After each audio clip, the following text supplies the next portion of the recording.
Hi friends, welcome back to my channel. കൂടുതൽ SCRT short videos ലഭിക്കാൻ ഈ channel subscribe ചെയ്യുക. SCRT ടെക്സ്റ്റ് ബുക്കിൽ നിന്നും പ്രസ്ഥാനങ്ങളും സ്ഥാപകരും: ആര്യ സമാജം ദയാനന്ദ സരസ്വതി, ബ്രഹ്മസമാജം രാജാറാം മോഹൻ റോയ്.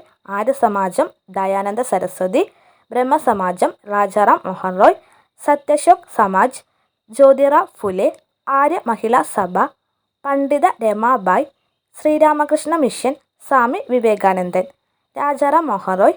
ഇന്ത്യൻ നവോത്ഥാനത്തിൻ്റെ പിതാവ് എന്നറിയപ്പെടുന്ന രാജാറാം മോഹൻ റോയ് ബംഗാളിലെ രാധാനഗറിൽ ജനിച്ചു. സതിക്കെതിരെയും ശൈശവ വിവാഹത്തിനെതിരെയും പോരാടി 1823 അദ്ദേഹം ബ്രഹ്മസമാജം സ്ഥാപിച്ചു. കൂടുതൽ SCRT ഷോർട്ട് വീഡിയോസ് ലഭിക്കാൻ ഈ ചാനൽ സബ്സ്ക്രൈബ് ചെയ്യുക. ഇതിനു മുമ്പ് ചെയ്ത ഷോർട്ട് വീഡിയോസ് ചാനലിലുണ്ട്, അത് കണ്ടു നോക്കുക. ഉപകാരപ്രദമാകും. Thank U.